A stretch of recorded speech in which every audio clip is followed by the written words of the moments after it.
You are listening to the Scholar Circle, scholarcircle.org. I'm Maria Armoudian. Arms control discourses are centered around Western notions of modernity and civilization. With us is Ritu Mathur to discuss this idea of colonization of language. Doug Becker explores. I'm Doug Becker. How much of the discourse on nuclear proliferation and other arms control is dominated by Western notions, and in particular of civilization clash? What would a decolonization of the discourse on arms control mean for the future of nuclear non-proliferation? We discuss these issues in the concept of the West and the rest in Civilization Discourses with Ritu Mathur. She is an associate professor of political science and geography at the University of Texas, San Antonio. And she's the author of the recently published book, Civilization Discourses and Weapons Control. Welcome, Ritu. First off, can you give a brief description of the argument that you're making in your book? This book actually is providing a genealogy of the history of arms control and disarmament from the late 19th century to the present. So there are arguments, which are put forward by scholars saying that the history of arms control and disarmament is quite short and that there are slender narratives of arms control. But my book actually is trying to show how this particular representation is incorrect, and therefore there is a need for us to have a larger, longer view of history to understand how this dynamics of West and the rest, the civilizational discourse with its racial underpinnings actually has shaped our current day, the architecture of arms control and disarmament. Within the book, you make references to civilization clash and concepts of knowledge, or kind of epistemological arguments based on notions of civilization and on what you call the West and the rest discourses.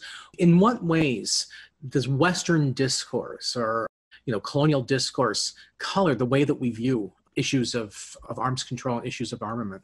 Actually, the book is not so much interested in looking at different definitions of what we understand as West or what we understand as civilizations.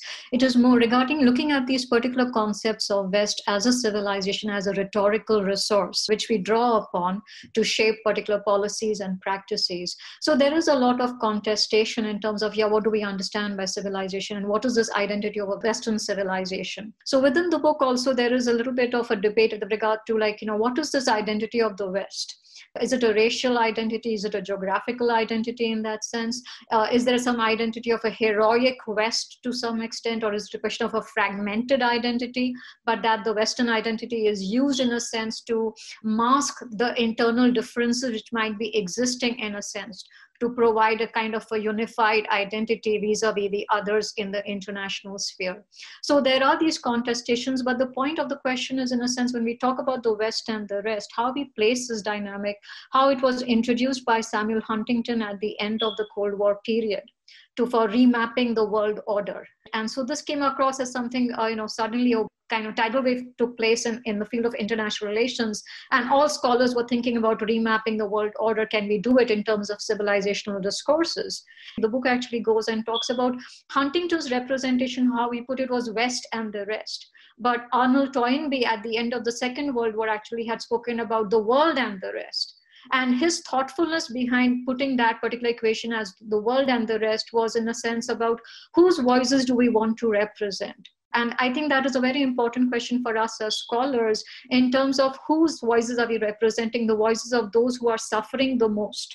And Toynbee argues that if you actually look at the history of civilizations for several centuries, you will find that it was the non-Western civilizations who actually suffered from the violence, the colonial violence which took place. And therefore, he says it is the world and the West. But Huntington turns the equation around and says the West, and argues that there's a clash of civilizations in the making. And he says this clash of civilization will take place because of nuclear proliferation. And that because of that, there will be a third, World War possibility taking place. And he talks about the Islamic and Psionic nexus, etc. And so he makes these big, broad claims. But then there is a lot of question with regard to how is it that the field of arms control and disarmament did not question Samuel Huntington more rigorously when he made these particular claims. So that is what this book is trying to, in a sense, push Huntington's argument and say that there is a racial underpinning. There are practices of neo-racism at play. And Huntington's work is basically a classic example of neo-racism at play.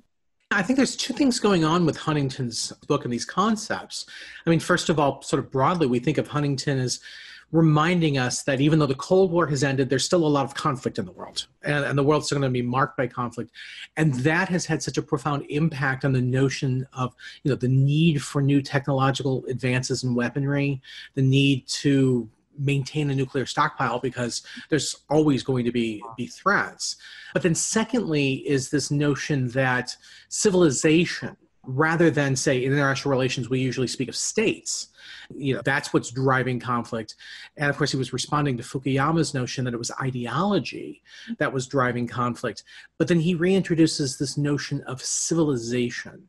I know he's been criticized for a lack of definitional clarity as what he means by civilization.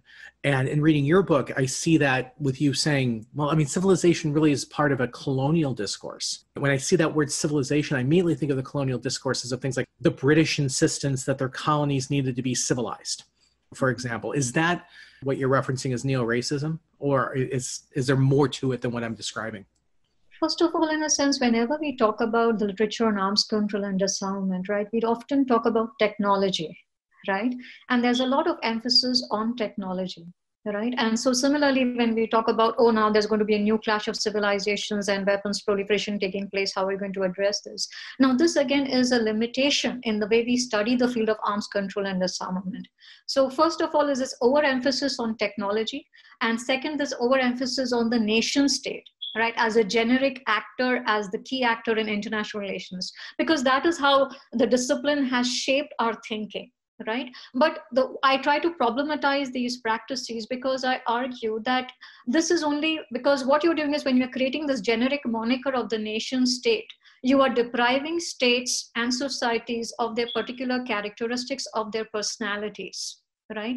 And you are in a sense saying, oh, yeah, the West has a specific identity, but all these other actors, all these other states in the system, right, they are more or less the same. And as long as they imitate, they catch up in terms of technology, etc. They catch up with the rest, right? That is all that matters, right? And so this catch-up game, this imitation game, that all these other actors, they have the same attributes, right? Under Kenneth Walsh's neorealism, in a sense, that all the other actors are the same actors. And you, as long as you understand these basic principles of who's the main actor and what are their specific attributes, you understand the field of arms control and disarmament. But this is precisely the limitation which we are talking about, because if you look at the longer history of arms control and disarmament, it was only during the era of colonialism, right, that with the rise of the Western culture, in a sense, or the Western civilization, that technology, which was often regarded as an attribute of a culture. Every culture had its technology, but it was an attribute, it was embedded within a particular culture, right? It was not as if technology basically determined a particular culture. But what we are seeing now is in the field of arms control, instead of understanding technology as an artifact of a particular culture, we are in a sense endowing technology, that as long as we restrain the technology, as long as we have control over the technology, we will be fine. And this is exactly where the problem actually starts happening, because then it is diverting our attention from what are the cultural, the racial, the scientific practices, the engineering practices which actually crafted the practices of arms control and disarmament. And therefore, I argue that instead of working with the existing concepts in the field of arms control with regard to a nation state or with regard to technology, it is important that we understand how the field of arms control and disarmament actually is being mapped in temporal terms, right? Understanding the logic of time and space in arms control, and developing a conceptual framework which talks about practices of stereotyping, sly civility, and basically mimesis. So instead of working with the concepts which already are given to us and always talking in terms of, oh, this is a particular treaty or this is a particular nation state which has signed this treaty or not signed this treaty, because that limits our horizon, that limits our vision. What is really required to open up the vision is to understand really, in a sense, how did we even come to this particular the space of shifting from civilizations to talking about a generic modern nation state focused only on technology grasping, that's all. So shifting this debate, shifting this architecture is very, very important. So what would be an example of sort of a way that we've been viewing technology and, say, nuclear technology? Because so much of the discourse about the Nuclear Non-Proliferation Treaty is about what technology is allowed, what technology is not allowed, what needs to be inspected, et cetera. So I understand that epistemological argument that you're making about the way in which we view technology. But what would be an example of a way to view this differently that could have, kind of a practical implication for the way in which we speak about or conceptualize nuclear proliferation? The question of technology in a sense is who has access to technology. So this question is in terms of the gatekeeping practices of arms control and disarmament. Who is deciding who will have access to technology, who will not have access to technology? And this is where a lot of the power struggle takes place. But the question of the matter is that it is not only we today, because of after 1945 we got focused on nuclear weapons as a technology. But the fact of the matter is that these practices of governmentality, these practices of gatekeeping actually have been carried out since the 19th century. So for example, if you look at it during the era of colonialism, right? When the shift took place in the weapons market from the mercantilistic market to a laissez-faire market, so weapons became more easily accessible. But then what happened is that when there was the Europe was engaged in an arms race between different countries, and they had surplus of weapons and obsolete weapons, and so they wanted to sell it and to make profit, and so they sold those weapons to rulers in Asia, in Africa, etc. But once they started colonizing Asia and Africa, right, it became very important for them to make sure that the weapons do not fall into the hands of the common people, because then that will lead to revolts, right? And so in a sense, to prevent revolts from taking place within the colonies, that actually, you had arms control agreements like the Brussels Declaration, etc., being signed. So it was not a question of just, who has this technology, but the purpose behind it. Purpose was pacification of the African continent, pacification of the revolt which were taking place in India, in China, and all these different places. So how, in a sense, the control of technology was that we sell these weapons to make profit, but we don't sell cutting edge technology, because then they can use the breech loaders, or the other nuclear weapons, they can use them against us. So what is the political purpose behind the crafting of arms control and disarmament regimes? We need to understand that, I think, much more strongly. And I think if we do that by interrogating the colonial history, we get a better sense of it. You're listening to Scholar Circle, scholarcircle.org. I'm Doug Becker. We're discussing what would a decolonization of the discourse on arms control mean for the future of nuclear nonproliferation. I think of one way that this expresses itself, the way in which the argument you're making about the arms control regimes are set up in order to replicate and maintain the existing power structures within the international order, is the fact that the Nuclear Non-Proliferation Treaty is defined, the states that are targeted for sanctions, that are targeted for action, are defined by the nuclear states. So the fact that when you think of the NPT today, the two countries that we most think about are Iran and North Korea, both of which, for geostrategic reasons, pose threats or at least challenges, particularly to the United States, but the U.S.'s allies. Whereas other states that have developed nuclear weapons, Israel, for example, has never really been a target of the Nuclear Non-Proliferation Treaty. Now, the challenge to the NPT at this point, one of the greatest normative challenges, is the Treaty on the Prohibition of Nuclear Weapons, that goes beyond allowing a nuclear club and a non-nuclear club to at least create an ideal of a zero option. And because the ideal is not having nuclear weapons, the enforcement of the nuclear weapons regime would shift from the nuclear states, who, their club is their club and they don't want anybody else to join unless it's approved by them, to let's get rid of all nuclear weapons, where the power would then shift to those countries, in particular those that have the technology but have chosen not to go nuclear. Think of Germany and Japan, et cetera, but any non-nuclear state. Would that be an example then of at least an opening that could partially, the phrase you use is decolonize the language, decolonize the conception of the nuclear proliferation regime? Doug, I'll take this step by step, Please. hopefully. That was a lot there. That's a lot. It's a lot to unpack over here. So the first question is, how do we decolonize the field of arms control and disarmament? There are already debates taking place within IR with regard to decolonizing IR, decolonizing security studies. Now, when we are unpacking, we are decolonizing, we're talking about modernity, we are talking about ethnocentrism, we're talking about universalism, these different concepts which are associated with it. But within the small field of arms control and disarmament, we don't hear any voices debating modernity, debating universalism in the sense the ideal, which you mentioned of disarmament, right? So if the ideal is the disarmament, which is a universal ideal, then how is it that we cannot question the practices of, of modernity or ethnocentrism within arms control and disarmament? Right. Second thing is that when we want to decolonize, another thing is that how are we going to undertake this decolonization?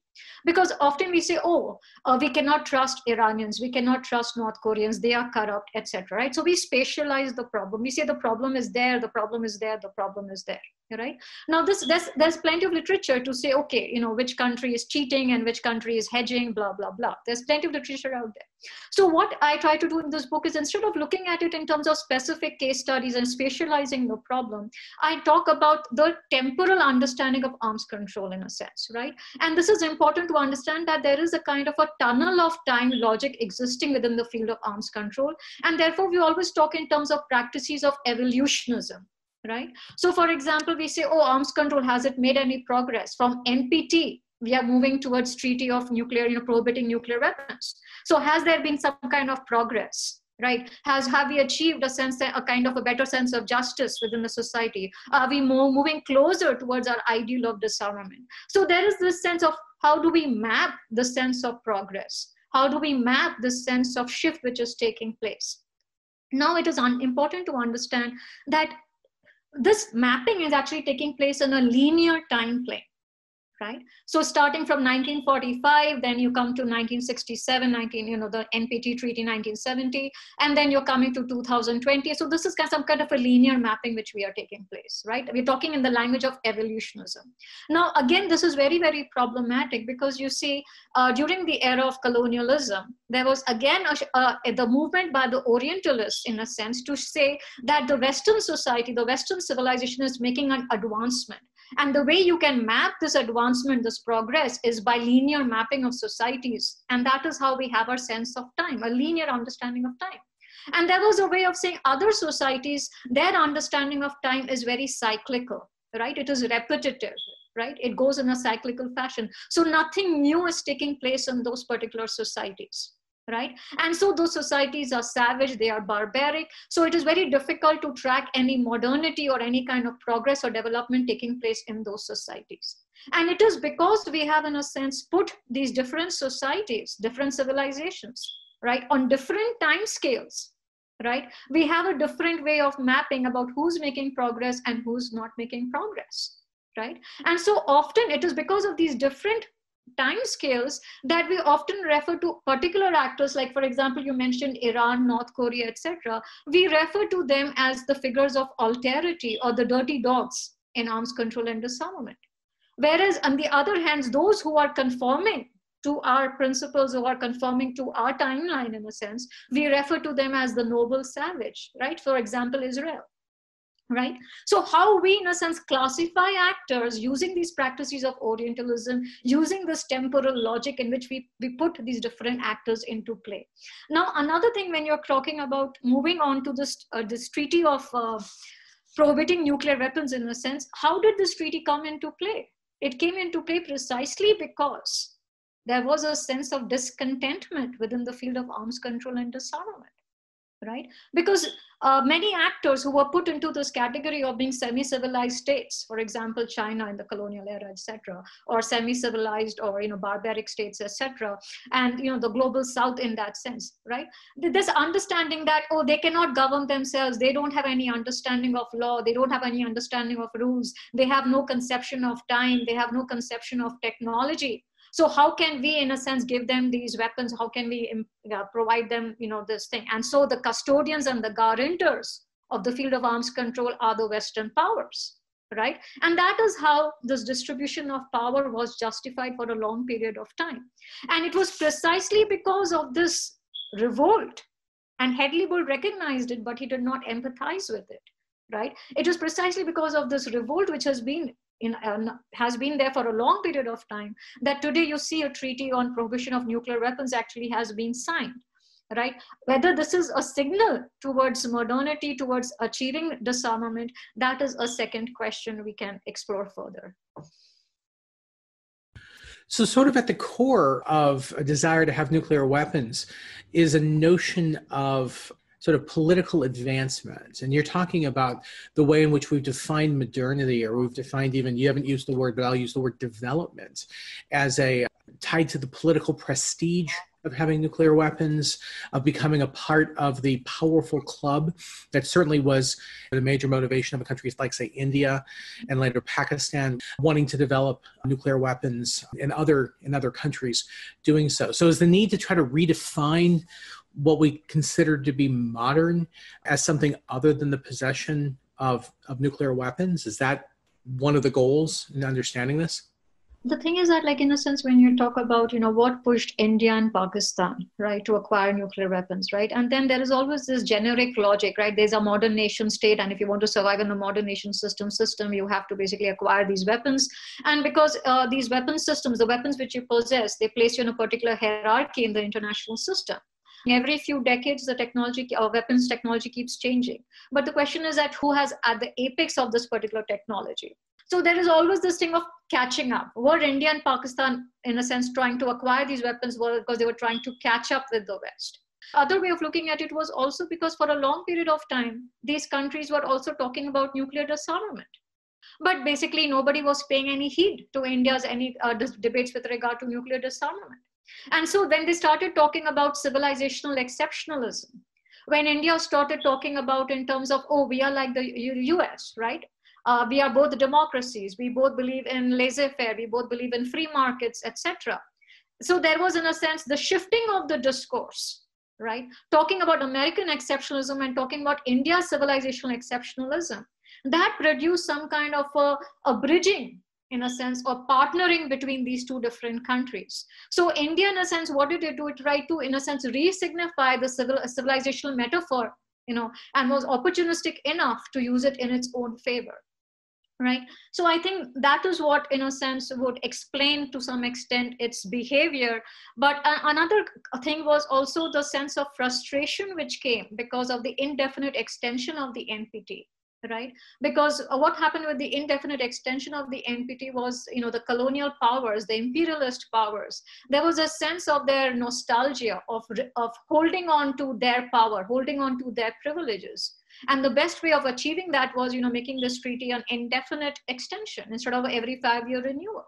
So when countries like India were faced with that particular option, right, that you don't have any way out of it, then it becomes, okay, let's get onto this bandwagon of, civilizational exceptionalism. And of course, with this indefinite extension of the Nuclear Non-Proliferation Treaty in the mid-1990s, the record has actually been, I think it's fair to say, it certainly has been worse. There's been a backsliding with respect to even the enforcement of the Nuclear Non-Proliferation Treaty, and this reconsideration of whether or not this is the model for which we should consider the management, the governance of nuclear weapons has certainly been called into question, ironically, not just by those who have been targeted, but also by the countries that are seemingly benefiting from it, with countries like, say, the United States, Russia, the unraveling of nuclear arms deals, and this promise of development of new nuclear technology. So how much could the unraveling of the existing order open a space for the type of conversation that you're demanding, and that the book very eloquently argues, is this need for a reconceptualization of the way in which we talk about nuclear weapons? There is a sense of, that the field of arms control and disarmament is dying. It's a moribund discipline. So how do we, in a sense, revive this field? How do we reconstellate practices of arms control? And this is becoming increasingly difficult because the superpower is walking out of most of the arms control agreements, right? Whether it's the INF Treaty, and whether it's the TPNW, it tried to put a lot of obstructions in the negotiation phase, etc. The START Treaty, the Landmines Treaty. So when you have such a disruptive a hegemon at play, which is so keen on talking about America first and its strategic interest. It is not talking about the rule of law. It is talking about strategic interest. It is talking about the American way of life or the Western way of life, and saying that this is the only valuable way, this is the only valuable civilization worth preserving. Right? It is under this particular discourse that it becomes a real challenge in terms of how do we reconstellate practices of arms control and disarmament. So three actually options come up. First of all, which came up from the humanitarian actors, was disarmament as humanitarian action. So you had the ICBL campaign, you had the cluster munition campaign, and now you have the nuclear weapons prohibition campaigns with the humanitarian initiatives. The second option which came up was, Jack Donnelly talking about human rights as a new standard of civilization, right? So making a distinction between the old classic civilization, which in a sense, he does not problematize about how it provided some kind of a tunnel of time for the other actors to walk through so that they could achieve a particular status of formal equality. And then now you have new standards of civilization, which will result in domain expansion of the rule of law system. And so I basically provide a critique of this, because when you talk about this human rights system as a new standard of civilization, first of all, the human rights discourse is very, very problematic, because it is a discourse which came up when the West had lost its moral superiority at the end of the Second World War with the Holocaust. Second thing is that this discourse is very individualistic in nature, and with practices of surveillance, it can basically crush any kind of dissent, as was seen in the case of nuclear scientists in Western democracies like Oppenheimer, etc. So it is very difficult to actually organize any kind of collective effort of resistance in terms of talking about the legal practices. Another thing is that the human rights discourse is also being used to compete and undermine the existing discourse on international humanitarian law. And therefore, it is very, very difficult to talk about human rights as new standards of civilization. Also, because when you talk about the discourse, you talk about human agency, right, which is very, very important. But now what is happening is the technology is increasingly shifting towards automation, where the human element also is disappearing, right? So when we talk about the responsibility, when the weapons are being used, in a sense, who's responsible? Is it the weapon or is it the human agency? And that exactly comes into the case with regard to drone warfare, because somebody might be sitting over here, but then the action is taking place somewhere in Afghanistan or Pakistan. So there are different layers, different hierarchies of authority with here. And so how does this actually play out? So this discourse is extremely complex. Also, the human rights discourse, human rights law is the weakest law under the humanitarian auspices of the law legal system as such. So the US emphasizing human rights as a new system of civilization for regulating warfare, in a sense, is an extremely dangerous, slippery path to go through. The third practice is in terms of civilizational exceptionalism. And you find that with civilizational exceptionalism, particular countries like India or the US, they can stay at the helm of the hierarchy of the arms control, or they can achieve their own upward mobility, but that is not necessarily the case for the multiple actors, more than 190 countries in the international system.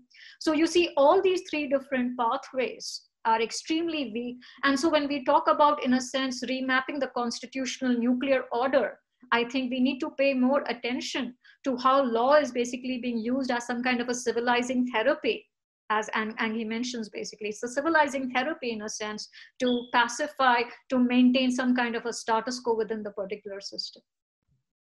So your book fundamentally is a clarion call for a wider, more diverse set of voices and a wider and a more diverse set of concepts being brought into our discourses on weapons control and nuclear weapons and weapons control across the board. And in that spirit, your book absolutely contributes to those wider and more diverse voices. The book is called Civilizational Discourses in Weapons Control. The author is Ritu Mathur, our guest. She is the Associate Professor of Political Science and Geography at the University of Texas, San Antonio. Thank you very much. Thank you, Doug. Really appreciate this. Thank you to our guests and to you for listening. The Scholars Circle team includes Doug Becker and Lillian Ng, contributing hosts, Ankine Agassian and Melissa Chiprin, managing producers, Sud Dongre, our webmaster, Tim Page and Mike Hurst, engineers and technical support. I'm Maria Armudian, and we'll see you next week.